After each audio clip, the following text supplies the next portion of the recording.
Hi everyone, I'm Joanna Penn from thecreativepenn.com, and today I'm here with David Kadavy. Hi David. Hello, Joanna. Thank you so much for having me. I'm very excited to be here. Oh, it's great to have you on the show. Just a little introduction. David is a creative entrepreneur, a best-selling author and podcaster. His books include Design for Hackers and The Heart to Start, Win the Inner War and Let Your Art Shine. And he also has several mini books for creators, which we will talk about. So David, just start by telling us a bit more about you and how you got into writing. Sure. I assume that this is a little different than it is for a lot of your listeners in that I never wanted to be a writer. In fact, as I was a kid, I hated writing. I thought it was the most boring thing that anybody could possibly do. I actually vividly remember reading something from Stephen King where he was saying, "Oh, when I was a child, I was on fire to write." And I remember seeing that. And I said to my brother, like, that's ridiculous. Who likes to write? It's the most boring thing anybody could possibly do. And he said, well, the way that you feel about drawing, that's how he feels about writing. And so that was my thing. I was really into drawing. I was really into art. I studied graphic design in college. I went and worked in Silicon Valley as a web designer. Somewhere along the line there, I started writing voluntarily on a blog. And then somewhere along the line there, I wrote a blog post. It was popular. I had a couple of, not just one, but two book deal offers in my inbox from that blog post.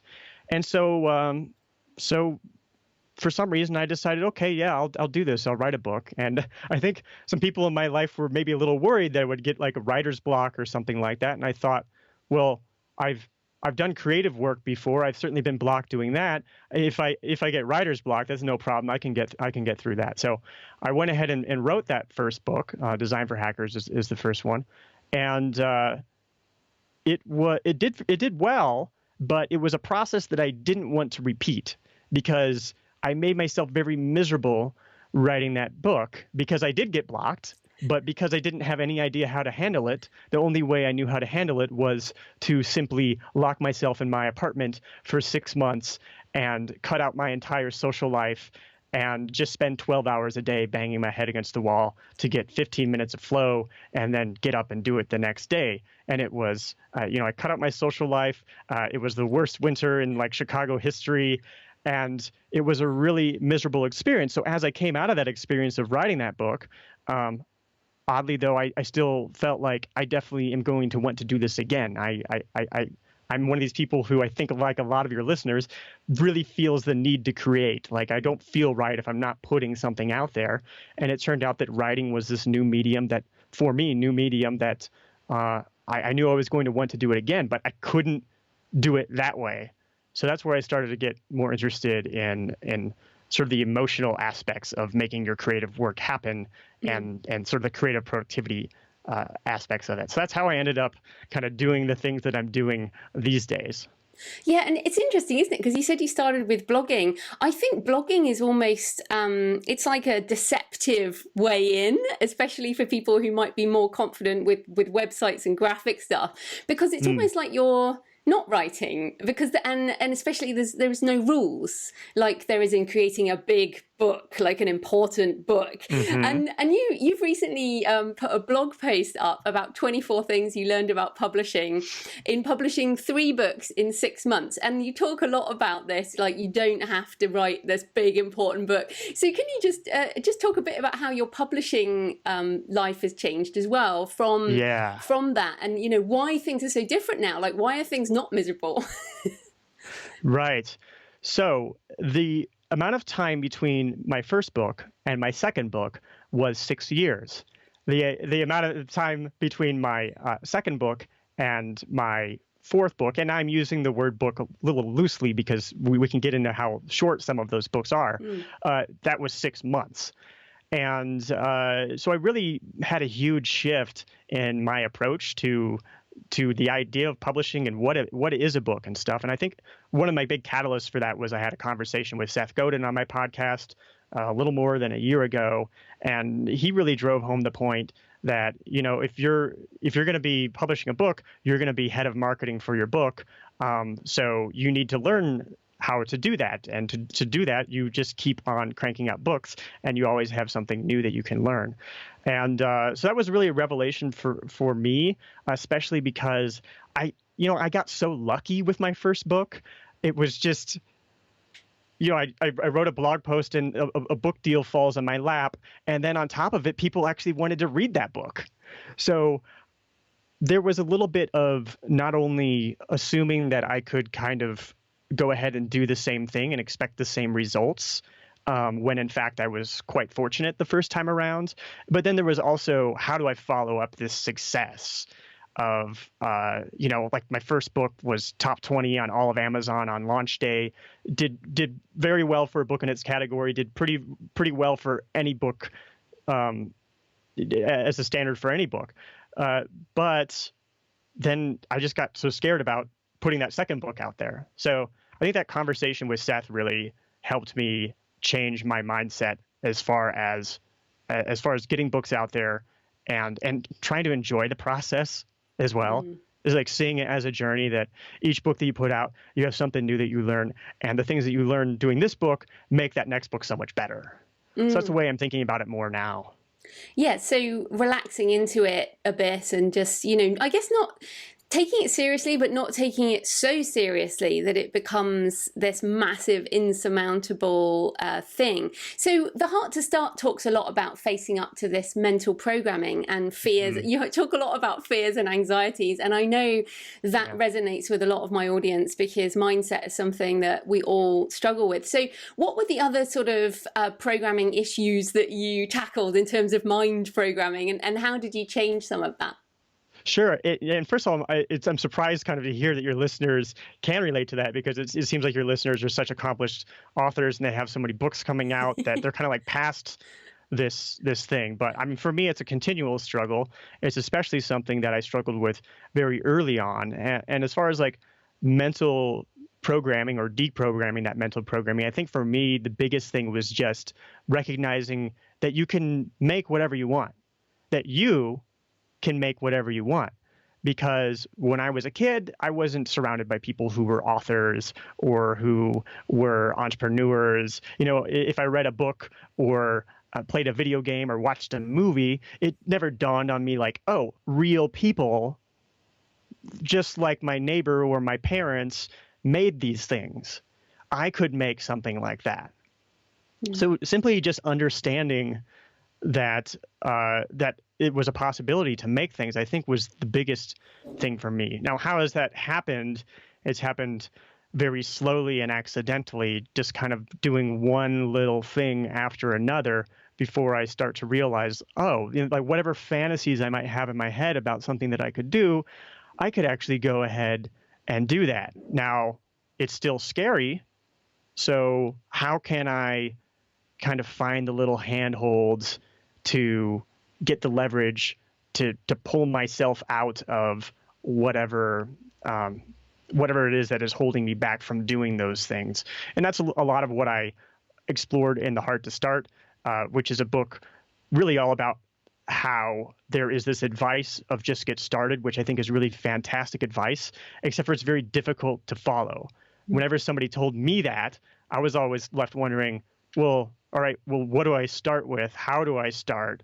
And what about all these terrible things that could happen?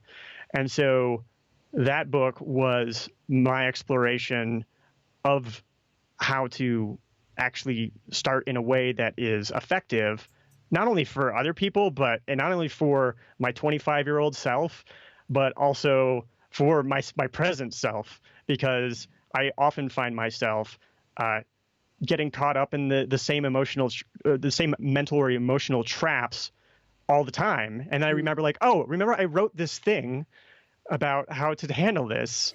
And one, I should be consistent with this stuff that I wrote. So it's kind of using cognitive dissonance to my own advantage. But it's also, I've formalized these things. So I actually have a handbook for myself to follow, to actually move forward and create the work that I want to create. That's so funny because I have exactly the same thing with the successful author mindset, which, I read my own chapters and I'm like, yeah, listen to yourself. This is what you should be. You should recognize this is part of the process and it happens every time. And you have to go through that part. It is a cycle, and reflecting on what Seth said or what people like Stephen Pressfield say, this creative process, it has these stages and it's not like you can skip any of those stages. And one of the stages is fear and anxiety, and it seems to happen wherever you are on the journey, unless perhaps you're a sociopath. Yeah, and if you are, then hey, go for it. But seriously, every time I talk about fear and anxiety and self-doubt on the show, it's what people go, oh my goodness, I feel that.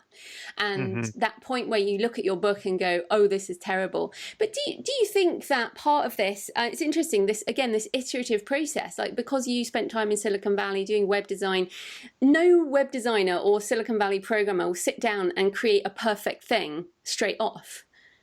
Like, right. Do you think that the lessons of online can transfer into the book world in that way? Oh, absolutely. I think this is a great kind of advantage that I've had, is that I've gone through that creative struggle. And yeah, you're right. You don't sit down and make an interface for a web app in one go. I mean, you try, especially early on. You try and you're wondering, why is this so hard?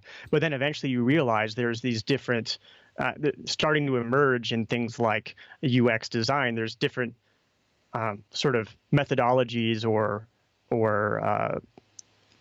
processes that you can follow that will cull out those little pieces that you need to put together into something cohesive and make that creative work happen.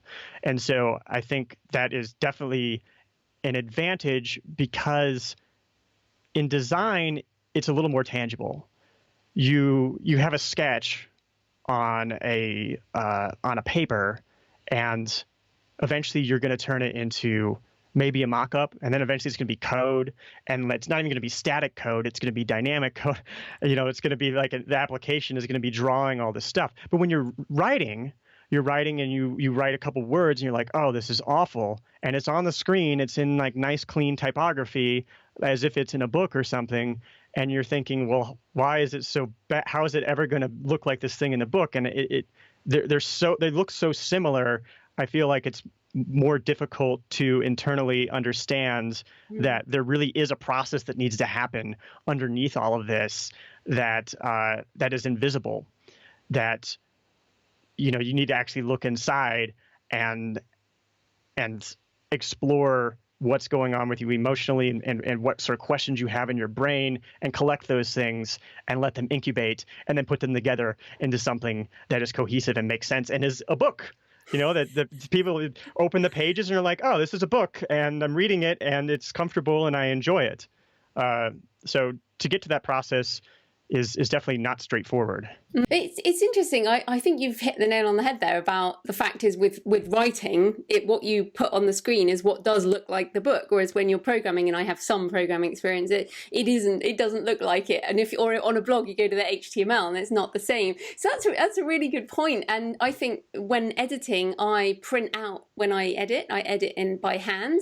And so it kind of looks different to what I saw on the screen. But hopefully some people listening will find that helpful. But I wanted to ask you, at the beginning of Heart to Start, you say that you, quote, redesigned your life to make writing your top priority and ended up quadrupling your writing output. Now, everyone listening now wants that, and me included. So can you give us some tips? So how did you redesign your life to make writing your top priority? That's a big statement. Sure. First of all, it was a couple of years ago. I was on a retreat in Mexico, and I was spending a lot of time with some friends of mine, and we take a whole week and we really explore like what's going on in our life, what are we doing now, what do we want to do in the future. And it took me a while to like come to terms with this thing. Like I really want to double down on writing. I want to explore things that are interesting to me and share what I learn along the way. And oh no, this is going to be difficult. And so part of making that happen was I moved to Colombia, and I think like a designer in a way that if you're a designer and you have a problem that you're trying to solve or an objective that you're trying to meet, such as you want to double down on writing, you want to make it as a writer, well, then you've got to move things around in a way that's going to help meet that objective. And so one way to do that, or a principle that's very common in design, is the idea of it's constraints. So constraints that are behavior shaping constraints. So, moving to Colombia is one behavior shaping constraint because it makes me less likely to say, oh yeah, I'm just going to go to New York for the weekend, or oh, I will totally accept this unpaid speaking gig or something like that. And so looking for those constraints in all parts of my life. So one of those is having a morning routine, which is a great constraint because, first of all, the morning is the best time to get any sort of thing done. I think about the airport of O'Hare, where I used to live in Chicago, is notorious. It's a notorious airport because it has a ton of delays. But it only has a ton of delays if you fly out, sometime after 10 a.m.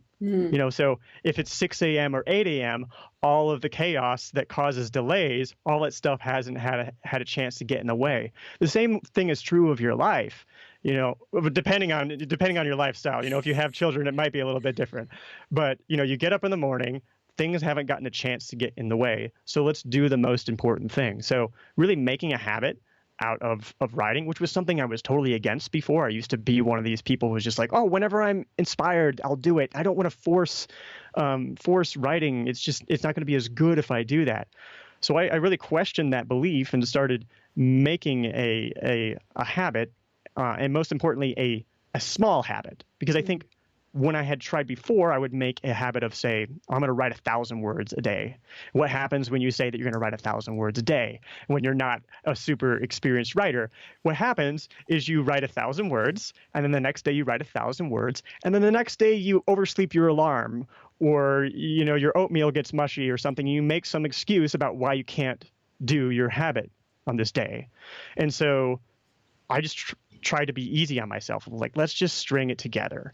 Like this morning was a morning where I wasn't really able to get in a huge 2-hour writing session that I typically do now. But, I took 15 minutes and, I got quite a bit of writing done in that amount of time. And so making a habit of it. And then as far as word output, actually making a shipping habit as well, where I was shipping a 500-word post on Medium every single day for quite a while. And, a lot of them were really bad. But something happens after a little while, you do it enough, and suddenly one day you wake up and you can see a 500-word post in your brain. Like, you can see the whole thing, and you can write it, and it ends up being good, and it ends up getting noticed, and it ends up getting picked up by publications and stuff. And so that was really a surprise to me, that if I force myself to write, and it's much easier to force yourself to write when you have that habit, because it becomes harder to not do your habit than it becomes to do your habit, then things start to happen. And so I did measure my word output from 1 year to the next, and it was 4x.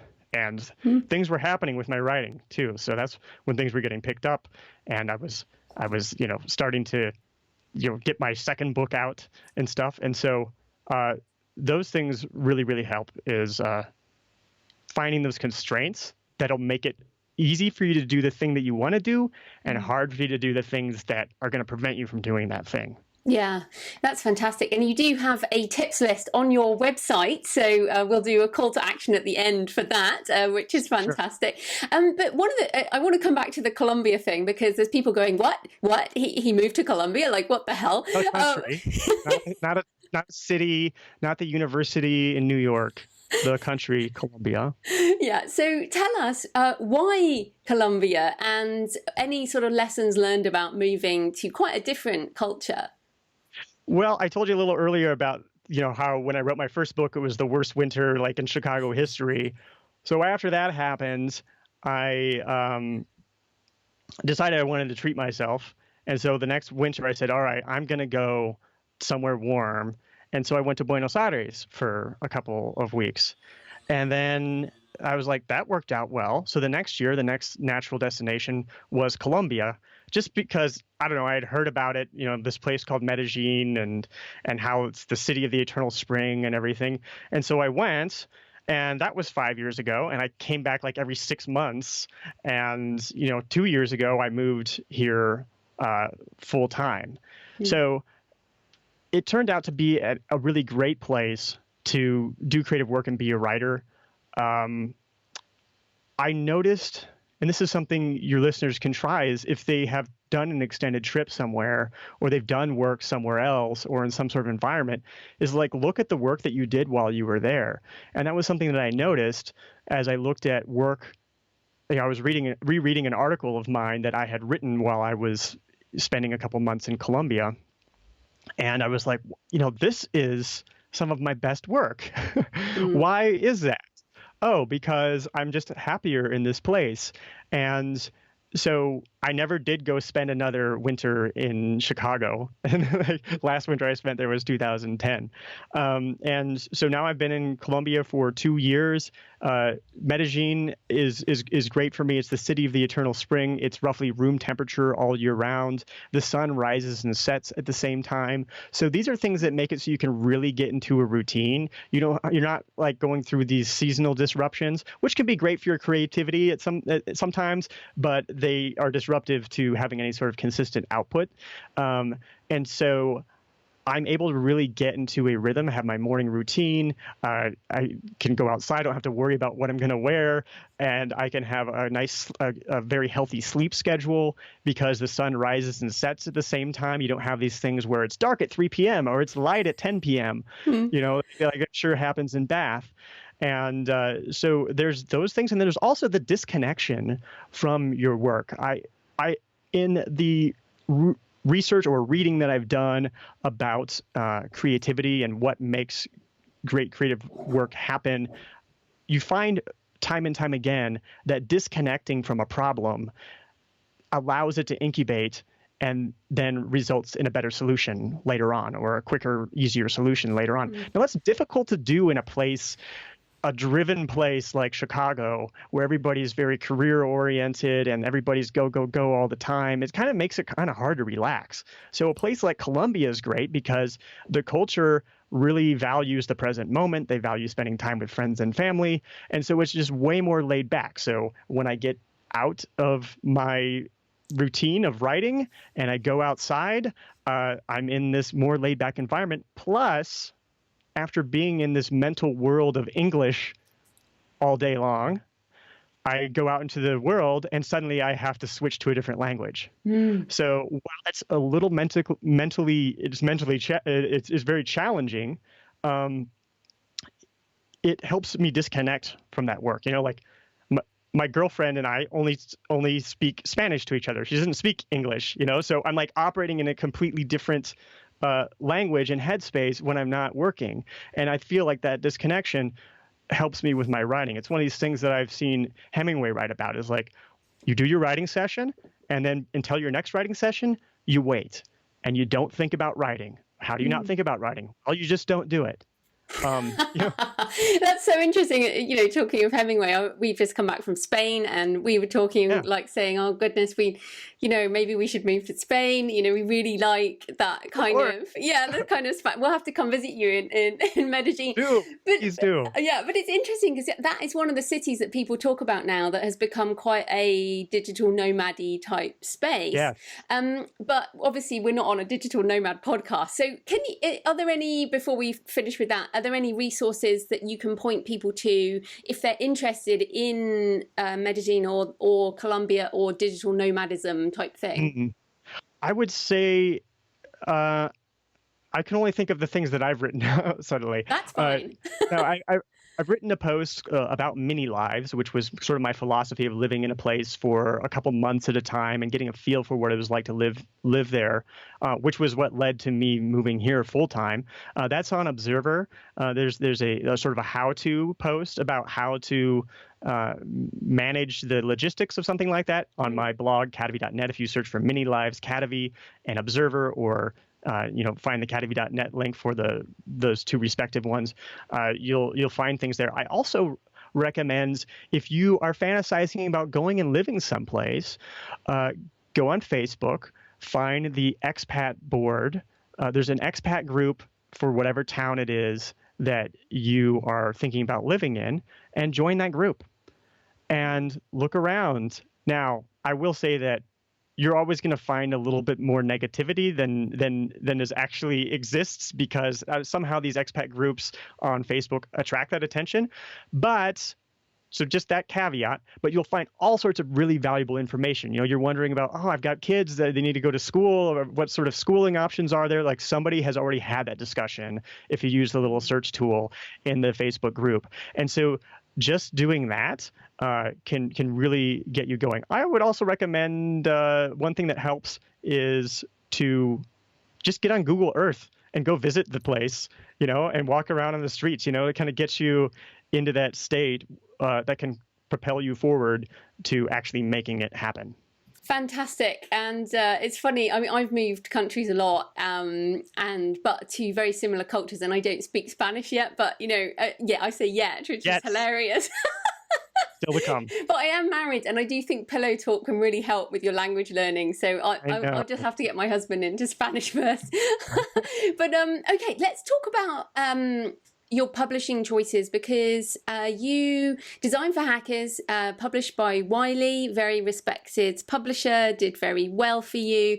Now you're indie. So what are your thoughts on publishing choices for authors these days, and why are you choosing your path? I sort of feel like I didn't have a choice. Like, I did have that first book with Wiley, and when it came time to write another book, I didn't feel like it wasn't going to be a fit for Wiley. And so, interestingly, I slowly came to the realization that I didn't actually know how to get a book published. So I read some resources. I did the whole thing going through Publishers Marketplace and looking for the right agent, and doing a ton of market research, trying to figure out the positioning of the book and which agent would be right for it. And I wrote the proposal, spent months on that, and sent it out to some agents, and then really lukewarm response. Nobody was jumping on it. And that was crushing. Like, I assumed that this would be easy, as if I can say it, a best-selling author, which so many of us are. Certainly on this podcast. Yeah, but I thought it would be a lot easier. And so I kind of went back to the drawing board, and I did it again, and then again, kind of a lukewarm response. And what I slowly started to realize was that as I was writing these proposals, and as I was thinking about what these agents wanted to see and what publishers were publishing, I came to the realization that it wasn't a good fit for me. I think more and more, this might be even becoming more true, is that traditional publishers are looking for traditional authority triggers. They're looking for, you are a Stanford professor, or you are a journalist at a prestigious publication, you were CEO of this Fortune 500 company, because that sells books at the scale that is required to support the traditional publishing industry. And the more and more I thought about it, and the more and more I felt pressured to try to find those authority triggers in myself, which there aren't. I didn't go to an Ivy League school. I didn't work at a big corporation. These things, I started to realize, like, oh, that's not me. I've never wanted any of those things. I don't go for those things. I like to figure things out for myself. And so while I do hear a lot of stories about people who get dozens and dozens of rejections, I didn't get a ton of rejections, but it was just enough for me to say, you know what, I'm just going to figure this out for myself. And because I just got impatient. It had been almost 6 years since my previous book came out. I was starting to feel like I didn't deserve to exist, like, it was just what it feels like when you aren't creating things. And there's, I need to get something out there. Now, but what I found, though, in the process of doing the indie publishing was not only that I knew very little about how to make it happen, and I knew very little about how to really sell the books and market them, even though I had done it all before, Hmm. but this was a different thing where you have to make people care. But I also realized that, oh, I have all the skills that I need to be my own publishing house. Now, I know that you're not big on the self-publishing name. We talked about that on my podcast. You're more into indie publishing, but I'm literally a self-publisher. I do the writing. I do all the page layout because I'm a designer. You're I a do the designer. That's different. yeah, If you're a designer, you can do that I stuff. do the I do the HTML and CSS to code the Kindle version, Oh the my the goodness. ebook, which is super simple. If you know, HTML and CSS are not that complicated of languages, and I've got marketing experience, and so I can do all those things. Now I did get help from my readers on editing. I crowd edited using Google Docs, and so I did get help there. So maybe I am indie and not self-published. I should not give myself so much credit. But that was a really wonderful feeling to start laying out my book, or to lay out the Kindle version of the book, and to look at it and realize, like, oh, this is exactly what a traditional published book looks like. And I'm able to sort of make those smoke and mirrors, which, let's face it, that's kind of what they are. Is there's smoke and mirrors on some words that, they could be just typed on a typewriter and not look so fancy, and they might have a little less impact. But, you get the design going on it, and suddenly it's like, wow, this is a book. And so that was a really amazing feeling, to realize that I had the skills to do it, and that the tools are out there to do this. And the only thing that had been standing in my way all this time was my own ego. Was that, I had this first book that was successful. This next one has to be more successful, or the next one's got to be like a New York Times bestseller, or all these. I realize now, like, delusional ideas that I had that were really, more than anything, just holding my work inside of me and keep preventing me from making my next book real. And so that is how I arrived at this whole self-publishing adventure. And I can't say that if I did find a good traditionally published deal that I wouldn't do it, but I'm glad to know that I have the option. And I'm also glad to know that if something like that were to happen, I would have some negotiating leverage that way. We spend so much time really asking for permission to do something that we don't need permission to do. Yeah, that's true. To put a book out there. Like, we don't need permission to do that. But here we are, like, groveling to the gatekeepers, asking them to pick us. And if we have nothing to show to make them want to pick us, then what negotiating leverage do we have? None. But if we already know how to write books and sell books and publish them ourselves, then they can see that, and suddenly we have some leverage in the game, because if you can sell books, they want to sell books too. So yeah, no, it's true. Learn how to sell books. Yeah, regardless. And if you get a deal, you still have to sell your own book. So, I mean, that's just the way it goes. But it's interesting because, and the final thing I want to ask you about, so one of these short books that you've been writing, and something that you might not have got permission so as to do because you've put it out so fast, is Make Money Writing on the Steam Blockchain. Now, what does that mean? I know. And everyone's like, oh no, she's talking about blockchain again. So I've talked about blockchain. I've interviewed some people about blockchain technology, so we don't need to get too technical, but and of course you have a book about making money writing on the Steam blockchain, but it says Steemit is a fundamental shift in how writing is monetized, and that sounds exciting. So can you just give us a high level sort of your thoughts Sure. on the Steam blockchain? High level, I will try very hard. Yes, it's a very niche book. I was super excited to find Steam or Steemit or blockchain-backed social media, because there's a big problem in media, especially that I've seen working in Silicon Valley or starting my own media companies and being a writer, is that, let's just use this as an example. When you're using Facebook, you are working for Facebook. Facebook has no value without what you contribute to it.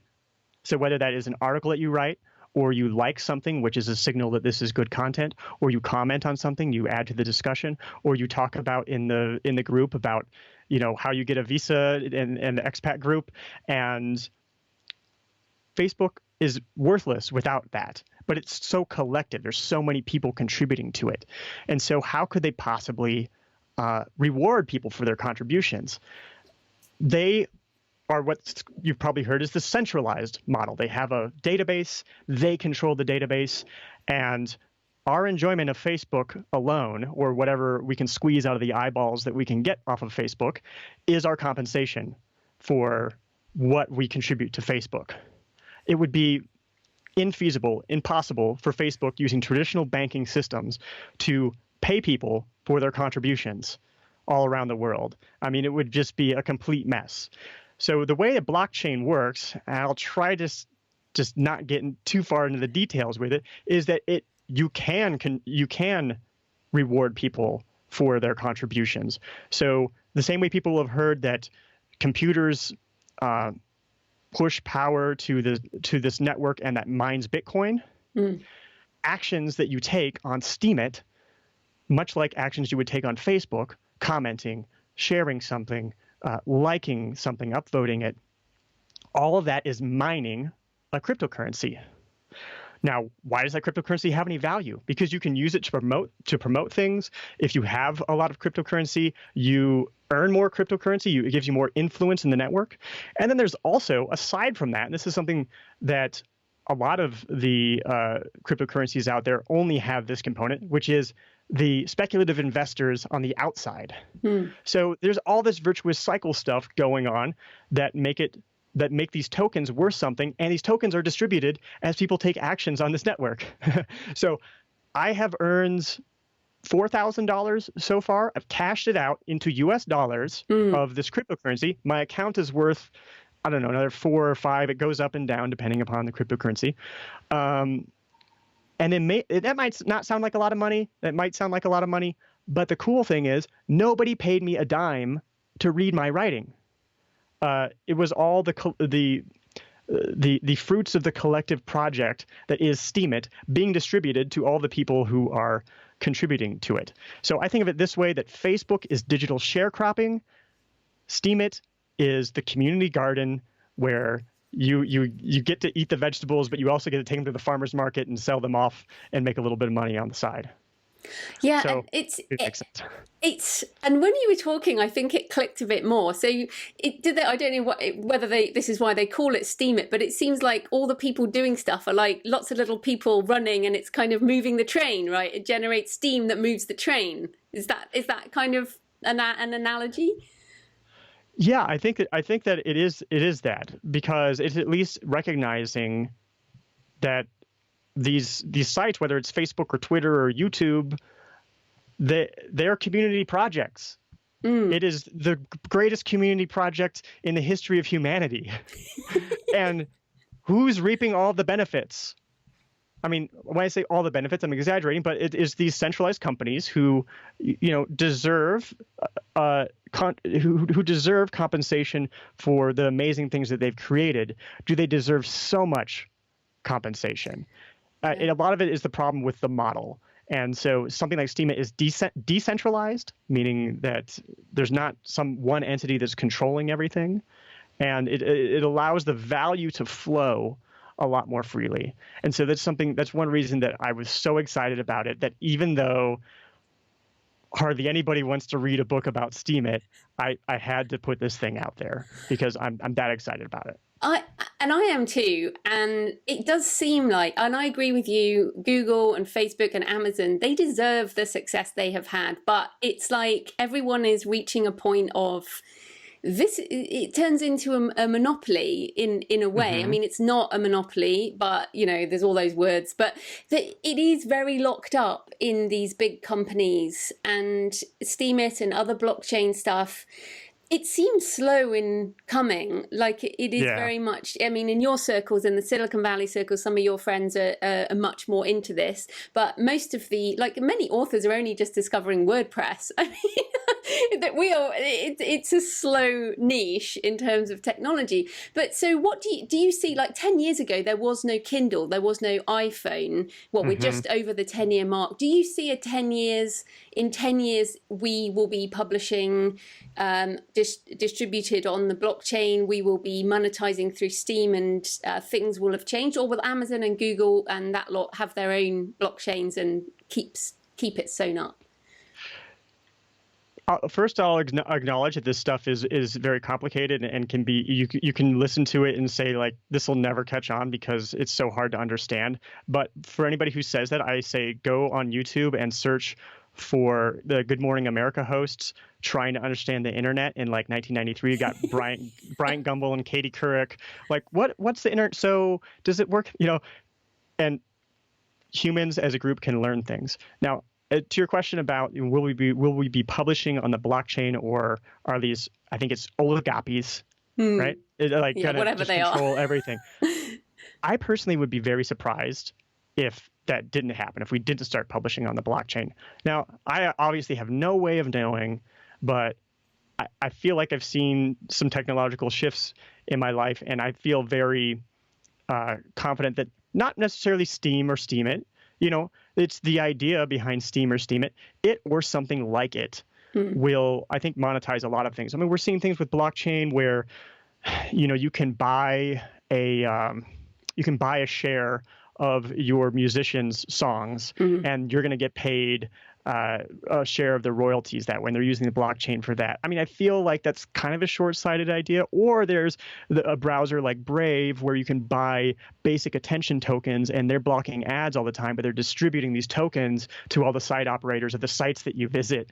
And so we're starting to see all these different ways of approaching it. And it's really just the idea of how can we get value to flow from one place to another without all these choke points of, oh, well, you're in this country and I need to pay you some money, so I'm going to send it to the bank, and then it's going to take 3 to 5 days. Your bank is going to have to check with my bank to like make sure that the money is actually being shifted. Like all these very slow things. When with blockchain or cryptocurrency, you can transfer something pretty much immediately, whether it is actually a cryptocurrency or it's just another line in the ledger of this happened. We can be confident that this happened because it's not sitting on a server that some company controls. It's a shared database that computers around the world are checking with one another to make sure that this thing happened, and that can't be changed. And so there's so many different ways that could play out, and I could totally see something like some sort of e-reader that has that's blockchain backed. And I also see it as blockchain can allow readers, your fans, to get in on it too a little bit, because that's part of the problem or the paradox that there is with information right now is nobody wants to read information unless they know it's good. They can't read the information unless they read it, and they're not going to read it. They're not going to pay to read it, unless they already know that you're great. So blockchain sort of breaks that down. And then also, if you're a fan and you like something, like you say you listen to my podcast and you share it with a friend, well, don't you deserve a little something? I think so. I think you deserve a little piece of the pie. And I could see how there could be a tokenized system where you're kind of getting a little piece of whatever it is that's being distributed in a blockchain environment of books or something like that. So hopefully that's not like too far out there, but that's a little bit of what's going on in my head. I still need to think it through myself. Oh yeah, and I think everyone's thinking this through. I've heard people talking about universal credit ideas where it's based on your behavior, or even your data or your DNA or what you share becomes monetized in some way, because that's the future of what we won't be doing physical work or whatever. So I think what we're talking about, it feels like a 10-year shift. It feels like another internet type of thing. Like it's a big shift, but so many things are broken with the whatever they are, the big companies, that this is great. So we can't go into this in any more detail, but your book, Make Money Writing on the Steam Blockchain, is fantastic, and I advise people to go and check it out if they are interested in that topic. So you've we need to finish now. We could talk forever, you and I think, but yeah, tell people just a little bit about your podcast and where they can find you and your books and everything you do online. Sure. Yeah, my podcast is called Love Your Work. It is a podcast where I talk to creative entrepreneurs, people like Joanna Penn or Seth Godin, and I find out, how is it that they found this path that is so uniquely theirs. And so they can go ahead and listen to that podcast anywhere they find podcasts. They can also find it at kadavy.net/podcast. Of course, there's an interview up there with Joanna, if people would like to hear me interview her.